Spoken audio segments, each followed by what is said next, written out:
To the BS of A. I'm your host, Brian Sack. We're not starting the show with comedy tonight. Instead, joining me is an expert on international affairs and a former employee of the CIA. Please welcome Buck Sexton. Thanks for having me tonight, Brian. I'm excited to get deep into the substance. Sorry, Buck, hold on. I'm sorry, getting reports of a shooting downtown. Okay, joining me from the scene is Matt Fisher. Matt. Brian, police are reporting that just moments ago a gunman who was still at large and believed to be in the building entered the Occidental Bank building and opened fire. Shooting in a bank? I've never heard of that. Are you sure it's just one gunman? Maybe there are two or three. The police are saying one gunman. I imagine that will change. Do we know who this shooter voted for in 2012? I'm sorry? Is there any chance he was a Romney supporter? Do we know his party affiliation? Brian, this is all very fluid. Details of the moment are very, very sketchy. What we do know is... Black? Huh? Is he black, Hispanic, white Hispanic? Brian, this has just happened. You think he got his gun legally? At this point, it's too early to... Matt, I've got some graphics here. Which one of these AR-15 assault rifles was it? I don't have any details on the gun. Because it just seems like automatic weapons are really easy to obtain. Yeah, no idea, Brian. All we know is that a gunman entered the Occidental Bank and seemingly without provocation started firing. Had black people?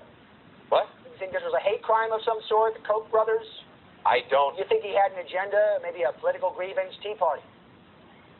Dude, what the hell are you doing? Matt, people watch the news to get the news, and this is how you cover the news. Is the shooter's name Kurt Michaels?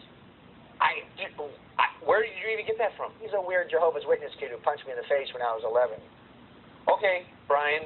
Well, he certainly still would be 12. You're right.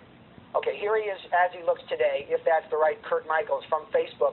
Are there any witnesses who could verify that the shooter is or isn't Kurt Michaels of 127 Angel Hill Road in Weehawken? Brian, this is an active crime scene. Police have issued no other details because they don't have them. Maybe you should take a moment and then check back with me later. You know what? Good point. Buck, you're looking good. What does that have to do with anything? All right, now back to the shooter. Matt, what do we know now? Are you serious? You said Occidental Bank, right? That is correct. And Occidental is kind of the same as Oriental, right? So are we looking at a man who was spurned by an Asian lover, a Madame Butterfly thing, Vietnam veteran? Maybe his dry cleaner upset him. Can I get out of here? Does he have a Muslim-y name? That would be huge. Brian. Yeah. The police have very little information to dispense, okay? So they say. So you think this is maybe a false flag operation designed to distract us from government scandals? I'll check back, Brian, when I have more information. With all due respect, Matt, that takes way too long, and Greg Semper Fi says it was Putin's KGB. What do you think about that? Who's Greg Semper Fi? It's a guy on Twitter, a knowledgeable source, I'd assume. Hold on. Okay, he just tweeted that he can't stand the Broncos and Gayton Manning. Okay, fascinating. Is Peyton Manning a gay? Okay, I'm out of here. Okay, we'll be right back with you, Matt. Buck, I'm sorry we're out of time. You gotta be kidding me. We'll be right back.